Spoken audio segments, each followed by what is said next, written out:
the game. So hats off to the Colts. They did a great job in kind of keeping that offense at bay. We're going to show you that highlight in a moment. Colts winning it in overtime thanks to a field goal. Matter of fact, we have it right now. Let's show you what happened there in Indy. Again, a pretty good quarterback matchup with Aaron Rodgers and Phillip Rivers going at it. A little NFC-AFC matchup here. It's 31-28. Colts with the lead. Minute 15 to go. Aaron Rodgers with a long field in front of him, Tim Hasselbeck. Yeah, listen, that's a crazy throw right there off his back foot. And it's really bad defense there. Tampa 2, and they don't run deep enough down the middle. All right, so now it's 2nd and 10. Rodgers, come on. That throw, Rob, are you serious? Going darts, 50 yards downfield. The arm talent is still there. All right, so they kick the field goal. It goes to OT. They get the ball, and then here, they were just ready to get a first down, and the ball comes out. Julian Blackmon forces the fumble. DeForest Buckner comes up with the loose ball. Colts right there in field goal range. And a couple plays later, Rodrigo Blankenship on from 39 yards out. Ball game. Colts come back on the Packers to win it 34-31. Rivers had 3 touchdowns, and he threw a pick. And check out the largest blown leads the Packers have had with Aaron Rodgers as the starting quarterback. This one, wow, this one's going to hurt. This one's going to hurt for a while. Up 14 on the road, but they can't get it done. Tim, bring in this conversation because you're down 21-7. You're the Colts, but you got Phillip Rivers there. You know, he's seen pretty much everything the NFL can throw at him. But to take his team sort of by the collar and force them to go down and tie the game, take the lead, what do you say about his performance?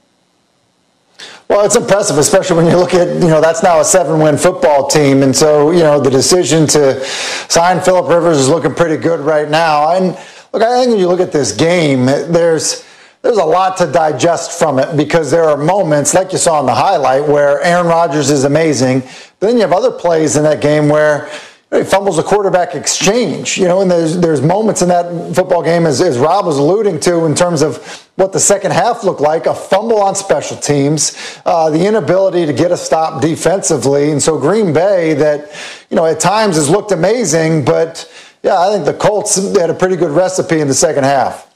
Well, that's a good question to consider here, Rob, because you look at where Green Bay was in terms of being up by 14, but how much of that has to do with what the Packers were not doing versus what the Colts were forcing them to do?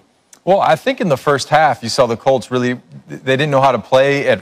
You look at the defense, they were kind of just spot dropping. Aaron Rodgers was just throwing the ball all over the place. 3 touchdowns in the first half. Right. And then in the second half, it was like just a tale of 2 teams. The second half, they come out, defense tightens up a little bit more pressure on the quarterback, forcing fumbles in special teams. That always helps. When you can force a turnover on special teams, Cassius Marsh call out here, he forced that fumble. Yep. And hats off to Frank Ross, who took over for Bubba Ventrone, the special teams coordinator, went down right before this game with a positive COVID test. So Frank Ross steps in. Special teams plays great, and they were able to win this football game through special teams, playing physical up front on defensively. And you look at Rodgers at the end, he had a chance, but they weren't able to get it done. They turned it over, and the Indianapolis was able to capitalize on that. Yeah, Tim, what do you make of the Packers' offense, considering where it started and where it ended up, especially there in the second half? Well, they lost opportunities. I am surprised that Aaron Jones, only had 10 carries in this football game. I don't think that's really the recipe that Green Bay wants to win with. I just think there were elements of this for Green Bay that didn't play well enough to win. I mean, this is pro football. Fumbling a quarterback exchange at this point in the season is kind of, unacceptable. And then, Aaron Rodgers turns this one over, he's cover 2, doesn't throw the ball deep enough. And then late in the football game, you get an opportunity to kind of have the ball on the perimeter with blockers. Julian Blackmon does make a great play, but if you're Marquez Valdez-Scantling, you can't turn the football over in that situation. Overtime, the way it's set up, obviously giving it up there, field goal wins the football game. So there just were elements with that, and look, we want to give credit to the Colts for causing a turnover on special teams, causing a turnover late in the game. There is elements that if you are, a Super Bowl aspiring team like the Packers are, some of those mistakes, are also on you, just in terms of ball security and in terms of how you protect it to give yourself a chance to win. Yeah, big comeback, though, for the Colts, down 14. to get to 7-3. Clearly a good outcome for them and their fans. Dan Graziano, new on SportsCenter, caught with Jonathan Taylor after the game. Here with Colts running back Jonathan Taylor, you guys are down 14 points at the half. You come back and win in overtime. What was said by the coaches to you guys at halftime? Really, one of the biggest things was we've been down here before. We've been in this situation before. We knew we had to do. We had to come out. We had to come out strong. Offense, defense, special teams. We got to make the plays that we know we can make. We've been told you don't know from one week to the next which running back's going to have the big game. What was the key for you getting going today for 90 yards? One of the biggest things was when we got the opportunities, we had to take it. I mean, this is the team. You're going against a quarterback like Aaron Rodgers. You got to make sure you capitalize on the opportunities to keep him off of the field.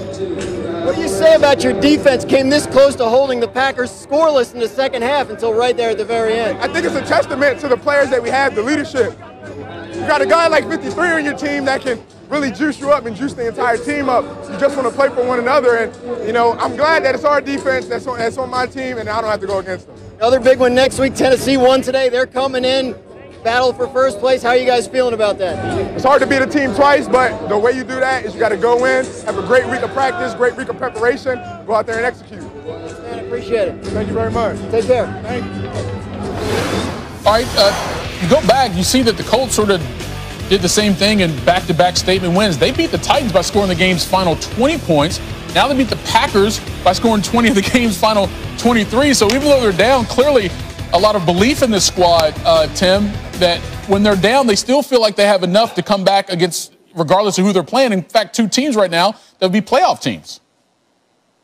Yeah, well, I think that's, it's kind of one of these things where if you're a team, and you can almost sense it in that interview with Jonathan Taylor there, where it's like, look, we've kind of been in these situations. We don't lose faith. They do have a really good defense. And so, look, when you get stops, you create opportunities for your own offense. And they certainly did that and did it against, a very good offense and a good football team. I think you look at, part of what happened, too, to give them probably even a little bit more credit. There's a holding, penalty that probably doesn't impact the play, that takes away, a Jonathan Taylor touchdown that would win the football game in regulation. So, look, I think it's a really good football team with a good offensive line, an excellent defense. And if Phillip Rivers can protect the football and just kind of be the presence that they've hoped for him to be, they're a good team, and they'll be a hard out for anybody. And I think that Frank Reich's done a nice job. Even little things like the way he played Jacoby Brissett, in short yardage situations today. If something else you have to prepare for when you face them, I think they've done a nice job. And I think that, they're going to be a tough team to deal with going forward. Well, let me ask you that, Rob, sort of piggybacking off what Tim was saying. How legitimate is this Colts squad? No, I think they're really legitimate. When you have a defense, look, defense wins championships. And I like the Jacoby Brissett coming in on certain plays. We saw him more this week. Rivers coming out. It's kind of like the Drew Brees, Taysom Hill thing where he'd come in, they do some run plays. Then that just adds another defense that you have to go over during the week of, okay, if we see 7 come on the field, we got to be alert this, and that. So he was coming in on 4th and 1s and just sneaking it forward, but now we see him more often in certain run situations. So I like that. It's the change-up, and I definitely think that this team is going to